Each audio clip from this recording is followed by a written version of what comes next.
안녕하세요. 김양일의 어쩌다 미국 첫 방송으로 인사드리겠습니다. 김양일입니다. 지난 2013년 6월이죠. 미주 한인들을 주축으로 출범한 정의와 상식을 추구하는 시민 네트워크 정상추가 활동을 시작한 지 4년여 만에 JNCTV를 개국하고 오늘 이렇게 개국 방송을 하게 됐습니다. 정상추에 대해 먼저 간단히 소개를 드리면 출범한 해가 2013년.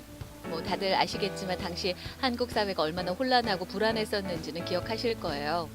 이런 한국을 먼 이국 땅에서 바라보던 한인 지식인들이 어떻게 하면 한국을 좀 더 정의롭고 상식이 통하는 사회로 만들 수 있을까 고민을 하다가 한국에서 할 수 없다면 우리 스스로가 제 기능을 하는 언론이 돼 보자라는 뜻으로 한두 사람들이 모이기 시작했고 한국을 바라보는 외신 기사들을 번역하기 시작했습니다.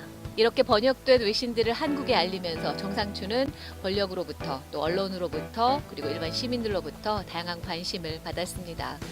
그래서 이제 그 힘을 바탕으로 좀 더 적극적인 언론의 기능을 해보자라는 마음으로 이렇게 JNCTV를 개국했습니다. JNCTV의 유일한 프로그램입니다. 김양일의 어쩌다 미국. 여기서는 앞으로 해외 동포들의 소식, 국내외 인사와의 인터뷰, 한국 관련 외신 분석, 해외 영상 뉴스 같이 한국 내 국민들이 쉽게 접할 수 없는 내용을 중심으로 다룰 예정입니다. 많이 기대해 주시고요. 자, 그럼 떨리고 설레는 마음으로 그 첫 방송을 시작하겠습니다. 시작하기 전에 제 소개를 간단히 드리면 저는 현재 어쩌다 미국 뉴저지에 와서 살고 있는 평범한 방송인입니다. 한국과 미국에서 길지 않은 세월 방송인으로 살다가 이렇게 JNCTV를 통해서 여러분과 만나게 됐습니다. 부족하고 미흡한 점이 많이 있지만 그래도 여러분에게 재미있고 유익한 내용 많이 알려드리기 위해서 노력할 테니까 예쁘게 봐주시고요. 앞으로 김양일의 어쩌다 미국도 많이 사랑해 주시기 바랍니다. JNCTV에서는 여러분의 후원을 기다리고 있습니다. 화면 아래에 나와 있는 후원 정보로 여러분의 정성과 관심 보내주시면 유익한 방송을 만드는 데 귀하게 사용하겠습니다. 그리고 전 세계에 계신 분들의 광고 의뢰도 받습니다. 자세한 광고 문의는 JNCTV 이메일로 문의하시기 바랍니다.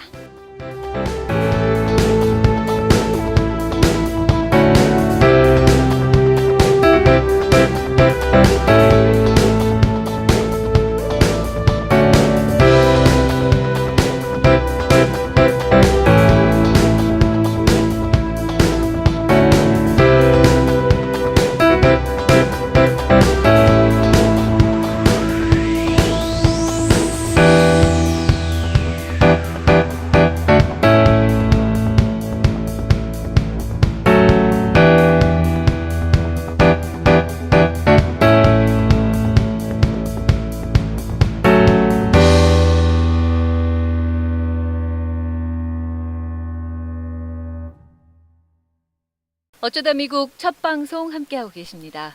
저도 어쩌다 보니 미국에 와서 이렇게 살고 있지만 전 세계 흩어져 살고 있는 많은 한인분들한테 어쩌다 이국 땅에서 살게 되셨는지 물어보면 아마 저마다 다 이유가 있을 겁니다. 그래서 저희는 그런 분들의 이야기를 담고 싶고 또 함께 공감하는 방송이 되고 싶어서 시작하게 됐어요. 우리들의 이야기를 한국에 계신 분들이 듣고 함께 공감할 수 있다면 더 큰 시너지를 내고 그래서 작은 변화라도 우리가 만들어낼 수 있다면 거기에 큰 의미가 있지 않을까 싶습니다. 많은 기대해 주시고요. 그런 의미에서 저희 개국방송 첫 게스트로는 어떤 분이 적당할까 많은 고민을 했습니다. 지난해 박근혜 최순실 사태를 시작으로 촛불혁명을 거치면서 사실 이번만큼 한국 해외 할 것 없이 한국인들을 한마음 한뜻으로 묶어준 일이 있었을까라고 많은 분들이 느끼셨을 것 같아요. 그만큼 민주 시민 의식이 많이 성숙해지고 또 많은 변화도 있었던 게 사실인데 어찌 보면 이 촛불 혁명의 시작 그리고 지난 정권에 대한 국민들의 심판이 아마 여기서부터 시작되지 않았을까라는 생각이 들어요. 바로 지난 2014년 4월 16일 국민들을 충격에 빠뜨렸던 바로 그 사건이죠. 300여 명의 사람들이 세월호와 함께 바다에 가라앉았던 일. 지금도 이 일로 많은 사람들이 고통 속에 눈물 속에 살고 있습니다. 해외 동포들 역시 세월호 진상 규명을 위해서 많은 노력과 관심을 가졌던 일인데요. 그래서 3년이 지났지만 여전히 풀리지 않는 세월호 진상 규명에 대해 어쩌다 미국 첫 방송에서 다루는 게 의미 있겠다라는 결정을 내렸습니다. 세월호 하면 가장 먼저 떠오르는 분이죠. 그동안 세월호 진상조사를 위해서 많은 활동을 하셨고 또 세월호 유족들을 여러모로 도와주셨던 분 바로 더불어민주당의 박주민 의원입니다. 만나보겠습니다. 안녕하세요, 의원님. 예, 안녕하십니까. 이렇게 저희 개국방송 첫 인터뷰에 응해주셔서 감사합니다. 예, 감사합니다. 예, JNCTV 좀 생소하시죠? 처음 들어보셨을 텐데. 예, 예. 예, 전 세계에 계신 해외 동포들의 힘으로 만들어갈 방송이고 오늘 이렇게 특별히 첫 개국 방송으로 시작하게 됐습니다. 새롭게 출발하는 저희 방송에 먼저 응원 말씀 부탁드릴게요. 예, 뭐 해외에 계시지만 뭐 우리나라 국민인 건 분명하죠. 너무나 분명하고 당연한 거고, 그런 분들의 목소리를 좀 대변할 수 있는 그런 방송이 되어 주셨으면 좋겠습니다. 예. 아마 저희 방송이 한국과 또 해외 동포들 간의 원활한 소통의 장이 되지 않을까 이런 기대도 되고 있고요. 앞으로 많은 응원 부탁드리겠습니다.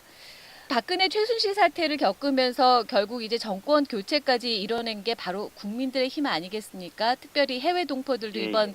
그 정권 교체 많은 관심과 의지가 있었던 거 아실 텐데요. 이 앞으로는 더 많은 해외 동포들이 한국 정치에 그만큼 관심도 많이 갖고 적극적으로 참여하지 않을까 싶어요. 그게 또 저희 방송이 출발하게 된 이유이기도 하고요. 이런 현상에 대해서는 어떻게 보세요? 예. 아까도 말씀드렸지만 너무나 당연한 겁니다. 그 해외에 계시지만 우리나라 국민이시고 또 당연히 그렇기 때문에 어, 우리나라에서 벌어지고 있는 일에 대해서 관심을 가져주셔야 되고 또 필요하다면은 여러 가지 의견도 말씀해 주셔야 된다고 생각합니다. 예. 예. 그만큼 또 해외 동포들의 이런 의견이나 그런 것들이 많이 반영이 될 기회도 생길 테고 그만큼 목소리도 좀 높아지겠죠. 그렇습니다. 뭐 아시다시피 이번 대선에도 재외국민분들의 투표가 가능했죠. 앞으로 모든 선거에서 재외국민분들의 투표가 가능할 거기 때문에 예. 점점 더 많은 정치 참여 또 정치에 대한 관심이 필요한 상황입니다. 예, 맞습니다. 뭐 이번 진짜 대선에서 투표율도 많이 높았었고 또 정권 네. 교체하는데 해외 동포들의 힘이 또 만만치 않게 영향력을 미치지 않았나 이런 생각이 듭니다. 박 의원님을 이렇게 저희 개국방송 첫 게스트로 모신 이유는 알고 계시죠? 아무래도 해외 동포분들은 다른 문제에도 관심이 많으시겠지만 세월호 관련된 문제에 관심이 많으실 것 같습니다. 그래서 아마 맞습니다. 저를 섭외하신 겁니다. 예, 처음 세월호가 침몰했을 당시에 해외 동포들이 참 많이 안타까워했고 광고비를 모금 운동을 해가지고 뉴욕타임즈에 광고를 싣기도 했고 여러 집회들을 했고 이런 활동들 많이 알고 계시죠? 예, 알고 있습니다. 저도 그 해외 각국의 그 세월호 활동을 하시는 분들과 같이 또 세월호 가족분들과 함께 그 텔레그램 방을 만들었는데 거기 아, 예. 텔레그램 방에 제가 안에 들어가 있어요. 그래서 아, 각국에서 어떤 활동을 하시는지는 제가 늘 보고 있습니다. 예, 예. 뭐 미국뿐만 아니라 세계 곳곳에서 여전히 지금도 집회를 하고 계시더라고요. 맞습니다. 예. 예.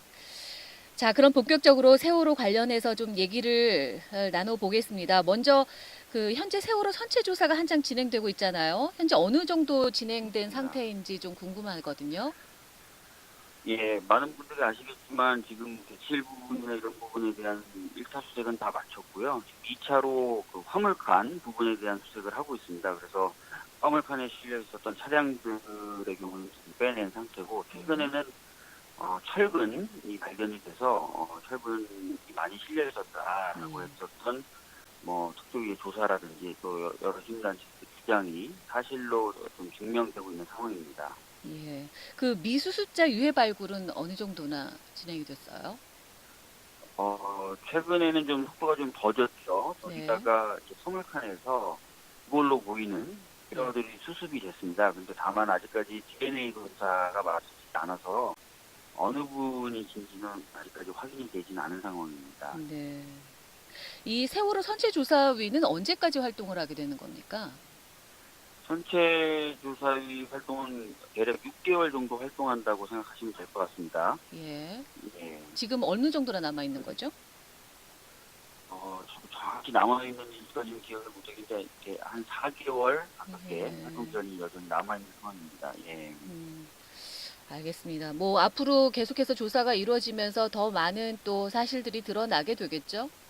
네, 맞습니다. 일단은 뭐 선체의 상태라든지 그것을 예. 통해서 추정해 볼 수 있는 침몰 원인은 선체조사위원회에서 조사를 하고 있으니까 뭔가 좀 새로운 사실이 드러날 거고요. 그리고 많은 분들이 궁금해하시는 그 청해진 그리고 세월호와 국정원의 관계에 대해서는 국정원에 설치되어 있는 적폐청산 TF 요즘에 뭐 국정원 댓글 사건 관련돼서 여러 가지 폭로를 하고 있는데요. 예. 그 부분에서 맡아서 지금 조사를 하고 있고 또 아, 11월 중순에는 다 아시겠지만 작년에 발의돼서 신속하게 안건으로 지정됐던 제2기 특교위를 건설할 법이 통과 예정되어 있습니다. 그래서 음. 11월 중순 이후부터 또 제2기 특교위가 활동하게 되면서 또 진상규명을 하게 될 겁니다. 특조위 시행 관련해서 말씀을 하셔서 이 관련해서 조금 더 여쭤보고 싶은 게 그 사회적 참사 진상 규명 및 안전사회 건설 등을 위한 특별 법안 이걸 말씀하시는 네, 거죠? 맞습니다. 예, 예. 맞습니다. 예. 많은 분들이 이제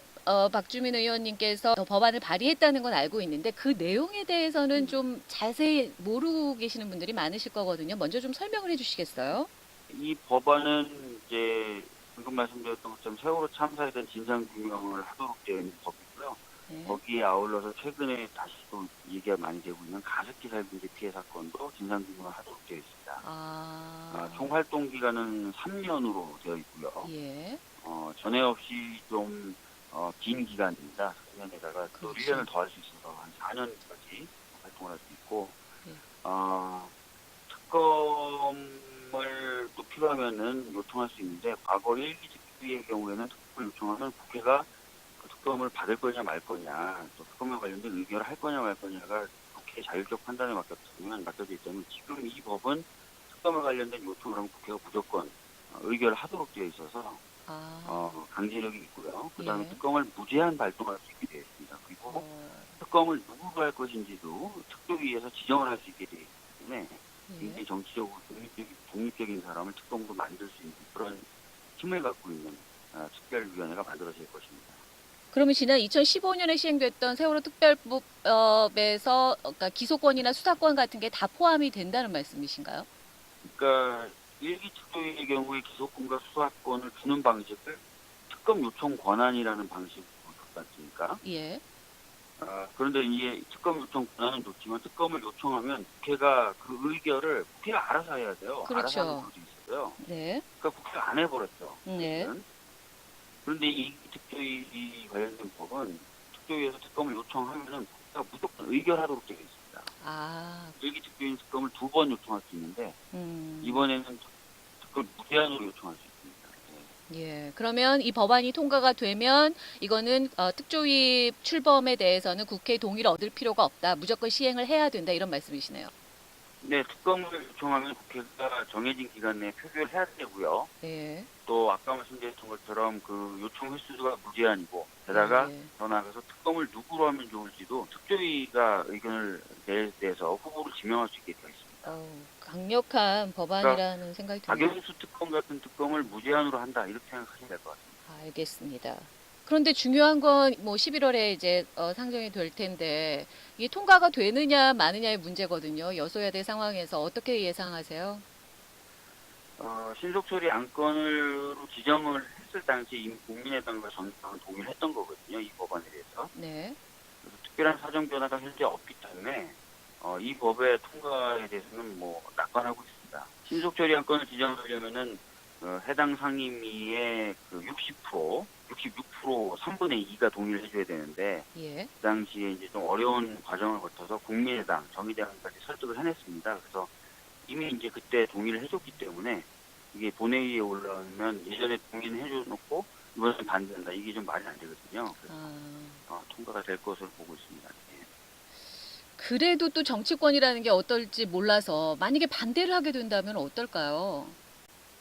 글쎄요, 뭐 국민들 앞에서 거짓말을 한 꼴이 되는 건데요. 네. 그렇게 하기는 쉽지 않을 것으로 보여집니다. 예.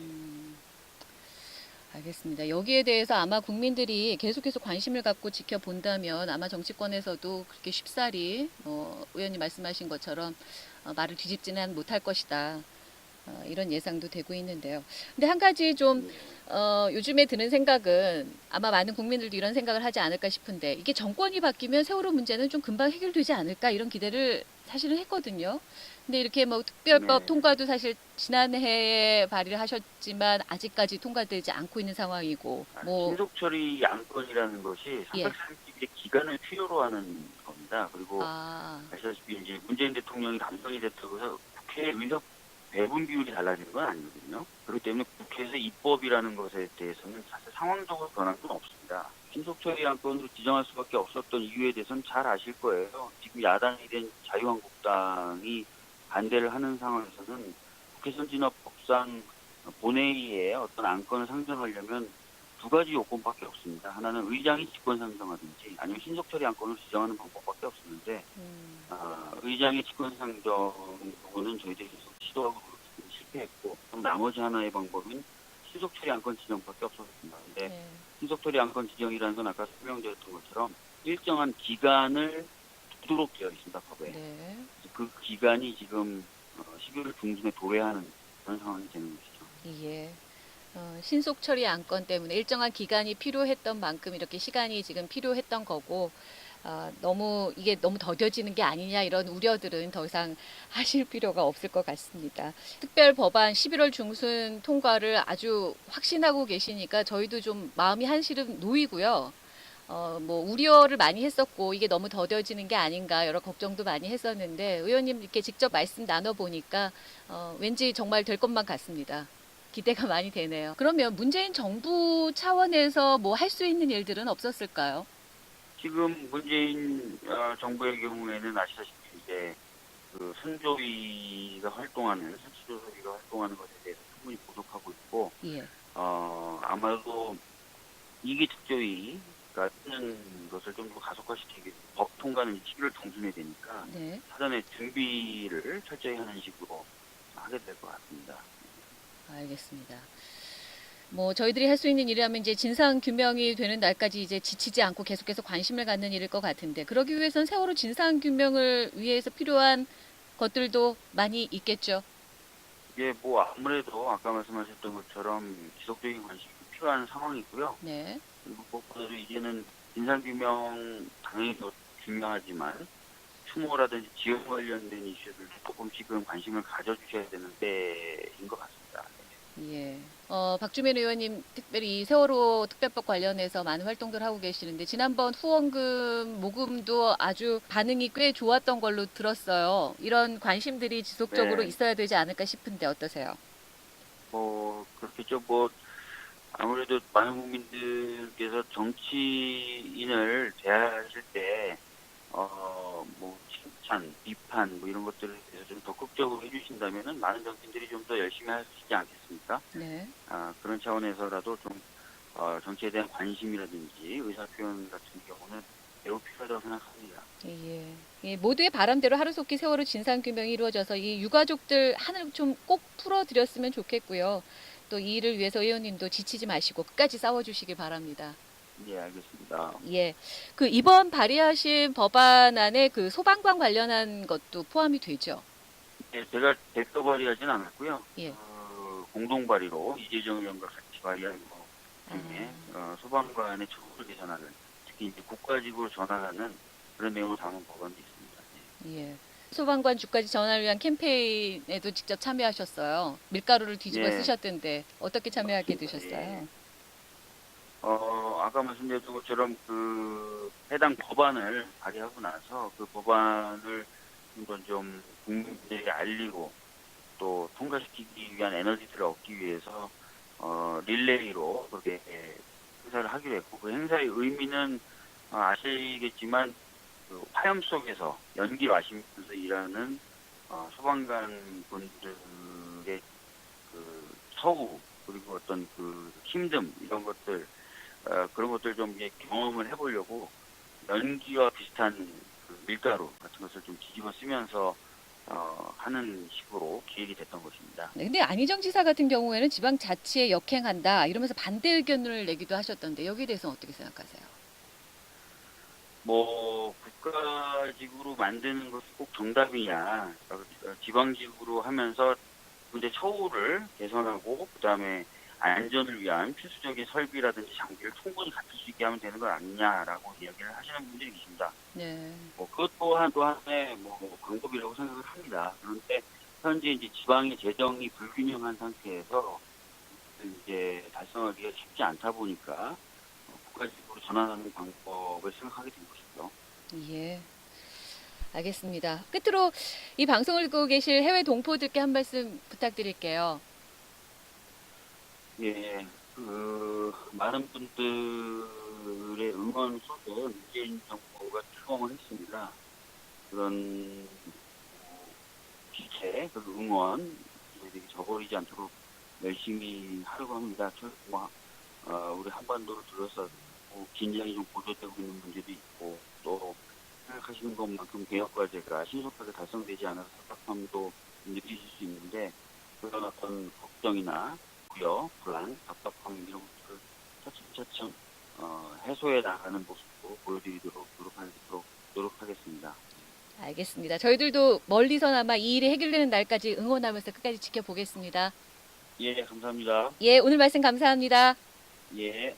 오늘 JNCTV 개국방송 첫 게스트로 만나봤습니다. 더불어민주당 박주민 의원이었습니다.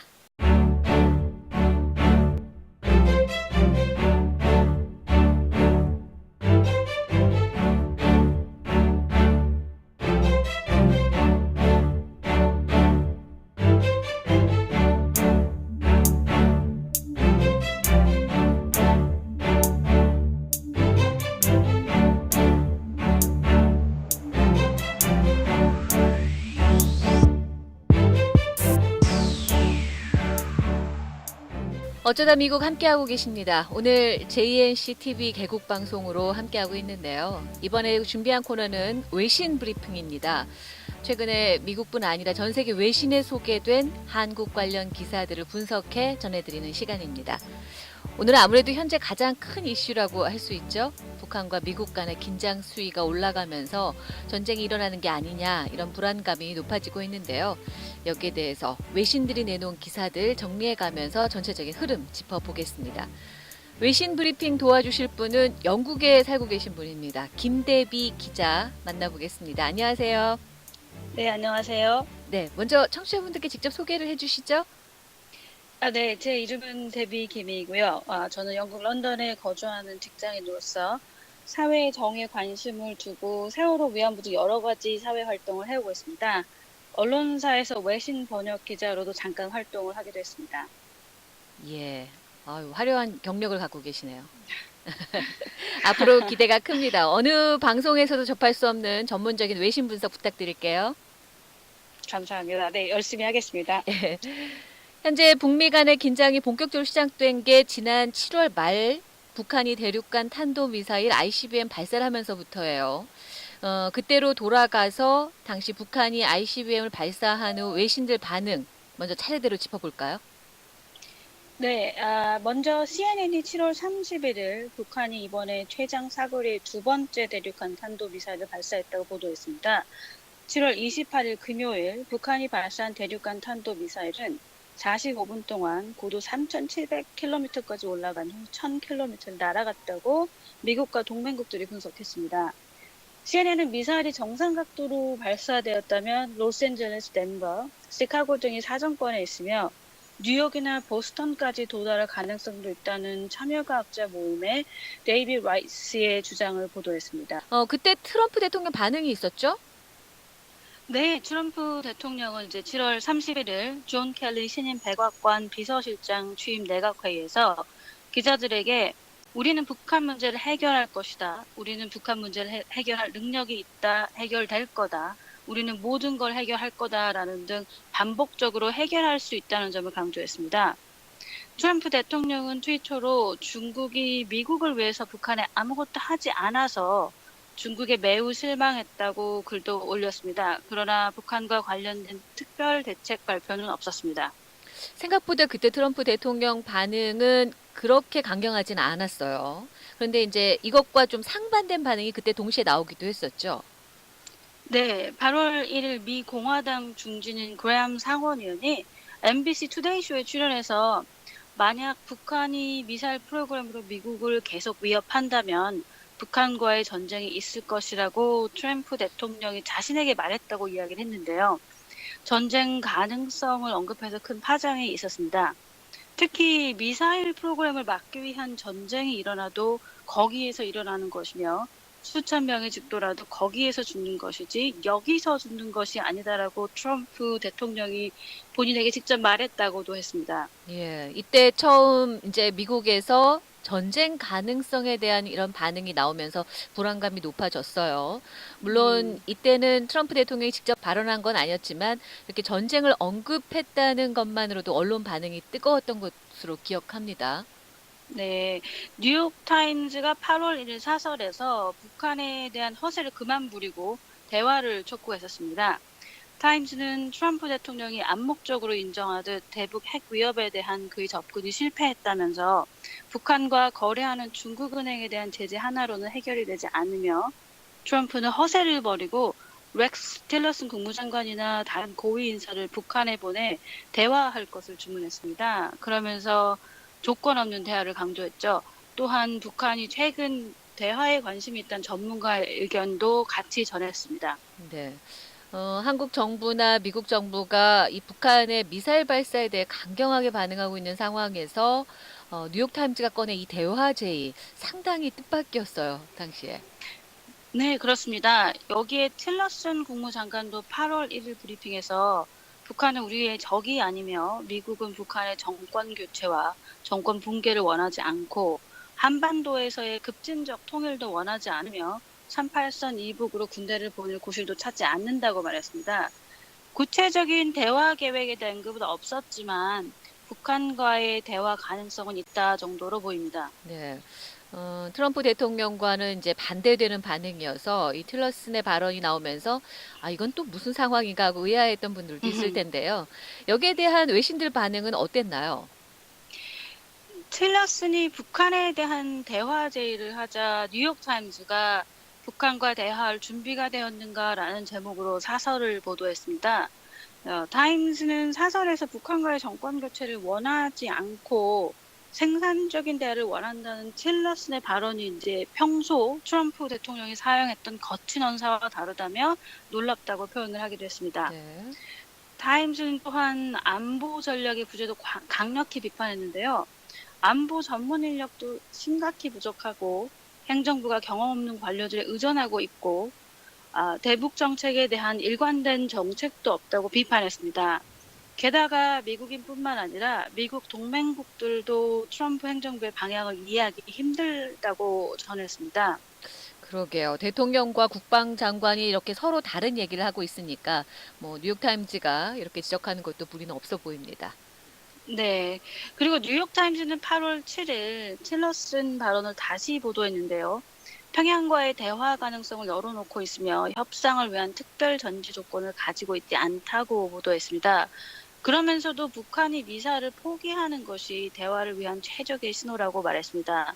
그러나 대화하기까지 얼마 걸릴지 묻는 질문에는 특정할 수 없다고 답했거든요. 틸러슨의 대화 발언은 이전보다는 좀 더 진전된 것으로 보입니다. 예, 뭐 이 정도 발언이라면 틸러슨이 대통령 모르게 단독 발언을 했다. 뭐 이렇게 보기는 어려워 보이고요. 뭐 예. 대통령이 직접 나설 수는 없으니까 국방장관을 음. 통해서 대화 가능성도 열려 있다는 그런 미국 쪽 입장을 표현했다고 보는 게 맞을 것 같네요. 네, 그럴 수도 있습니다. 예. 그리고 이것과 비슷한 반응을 내놓은 외신도 있었거든요. 이제 예. 그게 니케이 에이션 리뷰에서 미국이 북한에 당근과 채찍을 동시에 주면서 북한에 대한 대화 조건을 완화하고 있다고 분석을 하기도 했습니다. 예. 그런데 북한에서는 괌을 공격하겠다는 발표를 했고 또 여기에 대해서 현재 트럼프 대통령 반응이 정말 우려스러울 정도로 강경합니다. 뭐 한국에서도 큰 예. 화제가 됐었는데요. 뭐 fire and 예. fear이라는 표현을 써가면서 이제 북한에 대한 경고성 발언을 했죠. 네. 트럼프 대통령이 휴가지에서 북한이 더 미국을 위협하지 않는 것이 최선일 것이다. 그렇지 않으면 지금까지 세계가 보지 못한 화염과 분노에 직면할 거다라고 말을 했습니다. 이 발언은 8월 8일 미 정보기관에서 북한이 미국에 장착할 소형 핵탄두를 성공적으로 생산해냈다고 발표한 뒤에 나왔던 발언입니다. 김대휘 기자는 이 Fire and Fury라는 표현에 대해서는 어떻게 생각하세요? 네, 이 표현은 북한이 자주 쓰는 불반하의 미국식 표현이라는 의견도 있지만은 이 단어가 1945년 트루먼 전 대통령이 일본에 원자폭탄을 투하하기 전에 경고한 발언과 비슷합니다. 네. 뉴욕타임즈가 눈에 띌 만한 보도를 했는데요. 대북 문제가 있어서 대통령 보좌관들의 의견이 갈리고 있다는 것입니다. 짐 마티스 국방장관과 맥마스터 국가안보보좌관이 한 팀이고 네. 다른 한편에는 대통령의 수석전략가 스티브 배넌입니다. 짐 마티스 국방장관과 맥마스터 국가안보보좌관은 북한을 강력한 대응이 필요한 중대 위협으로 보는 반면에 배넌은 북한을 트럼프 정부의 중국과의 충돌의 일부분이라고 주장을 했는데요. 예. 북한 문제 논쟁에 있었어도 배넌은 맥마스터 보좌관과 같은 매우 공격적인 접근 방식에는 반대하고 있다고 했습니다. 배넌은 대통령과 직접 소통하는 채널이 있지만 국가안보팀에 의해서 북한에 대한 정식 논의에 참여는 하지 못하고 있다고 전했습니다. 네. 백악관에서 대북 문제로 의견이 갈렸다는 얘긴데, 근데 최근 트럼프 대통령 발언이 점점 거칠어져서 논란이 커지고 있거든요. 북미 간 말의 전쟁이란 그런 말도 생겨났고요. 여기에 대해서는 어떻게 보세요? 네, 트럼프 대통령 발언의 수위가 점점 높아졌는데요.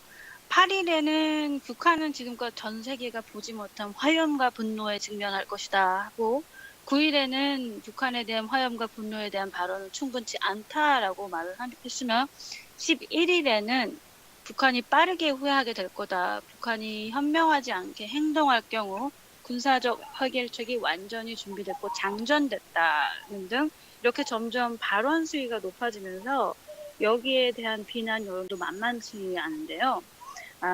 먼저 미국 민주당 의원 60명 이상이 10일 렉스 틸러슨 국무장관에게 서한을 보내 북한과의 긴장을 급격히 고조시키고 핵전쟁 불안을 야기하는 트럼프 대통령의 발언에 대해서 깊은 유감을 표시했다고 더 힐에서 보도했습니다. 위원들은 트럼프 대통령의 이런 발언들은 무책임하고 위험한 것이며 미국을 자국민에 대한 위협이라고 선전해온 북한 선전을 무분별하게 돕는 것이라면서 앞으로의 언행에 신중을 구해줄 것을 부탁했습니다. 네. 언론 쪽 반응은 어땠나요? 예, 11일 뉴욕타임스가 보도한 내용인데요. 대통령의 거친 언어가 북한의 협상 테이블로 나오게 할 전체적인 전략의 일부분이라면서 트럼프 대통령이 외교적 해결을 선호한다는 것은 명확하다는 틸러슨 국무장관의 발언을 보도했습니다. 네. 저도 제 개인적으로 트럼프 정부 전략이라는 말을 좀 믿고 싶은데 구체적인 근거가 있을까요? 네. 미국 언론 폭스가 트럼프 대통령 발언의 진위를 확인해 보도한 내용이 있습니다. 폭스는 미 국방부는 북한과 전쟁할 준비가 되어 있지 않으며 트럼프 대통령의 트윗은 거짓말이라고 보도를 했는데요. 전쟁을 하기 위해서는 현재 한국과 동아시아에 배치된 것보다 더 많은 전략 자산을 배치해야 되는데 펜타곤 대변인 크리스토퍼 로건이 전화 통화에서 그런 변화는 없다고 말했다고 전했거든요. 꽤 설득력 있는 근거 같이 보입니다. 음. 트럼프 대통령 말대로라면 현재 미국은 전쟁 준비에 들어가야 하는 게 맞는 말이겠죠? 그러면 이번에는 다른 나라들의 반응 어떤지 좀 볼까요? 네. 뉴욕타임즈 11일자 보도를 보면 세계 지도자들은 이제 북한과 미국 사이에서 나오는 호전적인 언어에 놀라움을 표시하면서도 일부 나라에서는 한반도 핵전쟁에 대한 자국민들의 걱정을 가라앉히기 위해서 트럼프 대통령을 지지하기도 했습니다. 독일 메르켈 총리는 베를린에서 거친 언어로 긴장을 키우는 것은 사태 해결에 도움이 되지 않는다고 말했고요. 세르게이 라브로프 러시아 외교부 장관은 미국이 북한을 선제 공격하는 것과 북한이 미국의 괌 타격 필요성 주장에 대해 심각한 우려를 표현했습니다. 그러면서 미국이 북한에 대해 군사 공격을 한다면 중국과 러시아로부터 어떤 정치적 지지도 얻지 못할 것이라고 전했고요. 영국의 데미안 그린 수석 국무대신은 유엔의 과정을 거쳐서 이를 처리하는 것이 영국 정부가 도울 수 있는 일이라고 말을 하기도 했습니다. 또한 중국 시진핑 주석은 북한과 미국이 사태를 악화시킬 수 있는 언행을 자제해달라고 요구를 했는데요. 글로벌 타임즈는 11일 북한이 미국을 공격한다면 중국은 북한을 돕지 않을 것이고 미국과 한국이 북한을 공격한다면 중국은 그렇게 하지 못하도록 개입할 것이라고 보도했습니다. 네. 트럼프 대통령 발언을 좋게 보는 곳은 거의 없는 것 같네요. 네. 뭐 현재 대통령 휴가 중인데도 불구하고 이렇게 연일 북한에 대한 발언 수위를 높이고 있고 또 북한은 8월 중순까지 괌 공격 방안을 만들어서 김정은 위원장에게 보고할 계획이다 이런 발표를 했죠. AP통신 보도에 따르면 현재 미국이 북한과 물밑 대화를 하고 있다는 얘기도 나오고 있는데 부디 이번 북미 간의 긴장 수위가 전쟁으로는 이어지지 않기를 바라뿐입니다. 네. 이번엔 좀 다른 얘기를 해보죠. 최근에 예방전쟁이라는 말이 많이 제기되고 있는데 먼저 이 말이 무슨 뜻인지 좀 설명해 주시겠어요? 네, 이 예방 전쟁이라는 말이 이제 국방기술과학용어사전에는 이렇게 나와 있습니다. 전쟁의 발발이 당장 급박한 상태에 이르진 않았지만 조만간에 일전에 불가피하다고 판단될 때에 적이 유리한 전략 태세 하에서 전쟁을 개시하는 것을 예방하기 위하여 적보다 먼저 개전하는 전쟁이라고 나와 있습니다. 네. 이라크 전쟁이 좋은 예일 것 같은데요. 뉴스위크 8월 5일자 보도에 의하면 미 국가안보 보좌관 맥마스터가 MSNBC와의 인터뷰에서 북한으로부터의 중대되는 위협에 대응하기 위해 저희 예방전쟁을 포함한 모든 옵션을 고려하고 있다고 보도했습니다. 이 전쟁은 미국이 핵으로부터 위협당하는 행위를 막는 것이고 대통령은 이것에 대해서 확고하다고도 말을 하기도 했습니다. 그러니까 미국이 원하는 예방전쟁은 핵을 가진 북한이 대륙간 탄도미사일에 핵을 실어서 미국을 공격할 수 있는 상태에 도달하기 전에 북한의 핵이나 미사일 시설을 공격해서 핵 위협으로부터 미국을 보호하겠다는 거네요. 네, 그렇죠. 아, 예방 전쟁의 법적 정당성에 대한 질문에 있었는데요. 맥마스터 보좌관은 전쟁 이론을 언급했습니다.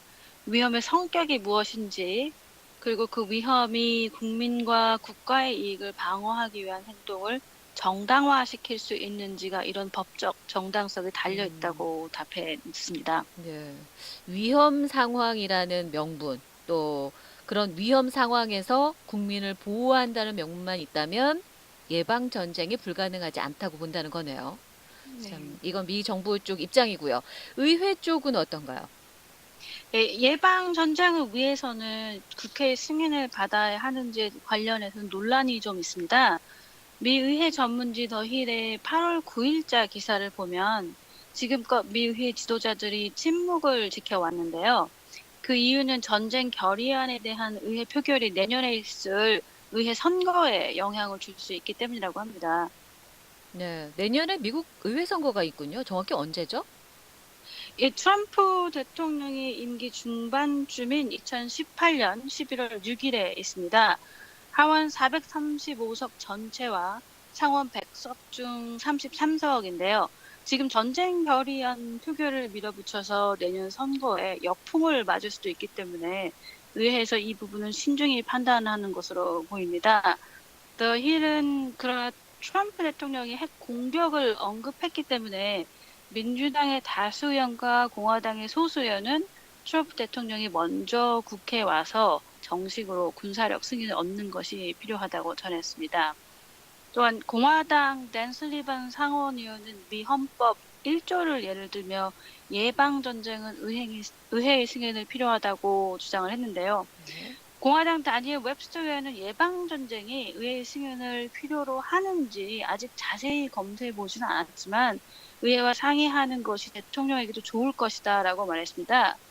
2001년 9/11 사건 이후에 미 의회가 이라크 전쟁을 승인했었거든요. 그렇죠. 그러나 그 이후에는 점차 전쟁 승인을 줄이는 방향으로 가고 있습니다.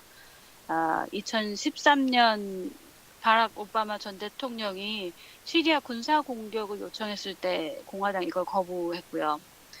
근데 올해 초에 트럼프 대통령이 이제 시리아 정부에 공습을 단행을 했고, 그거에 대해서는 2001년도에 제정된 법에 의해 그럴 수 있는 권한이 있다고 주장을 했거든요. 네. 근데 이거에 대해서는 의회에서는 거의 언급을 하지 않고 있습니다. 그러니까 미 의회 쪽 입장은 그러면 그런 중대한 상황이라고 판단되면 의회와 먼저 협의를 해야 된다라는 그런 얘기네요. 네, 그렇습니다. 네. 뭐 트럼프 대통령이 지금 쏟아내고 있는 북한에 대한 발언들이 예방 전쟁을 위한 혹시 명분 만들기성 발언 아닐까 이런 걱정이 되기도 하는데 부디 그렇지 않기만을 바라뿐입니다. 오늘 외신 브리핑은 여기서 마치겠습니다. 김대비 기자 수고하셨습니다. 감사합니다.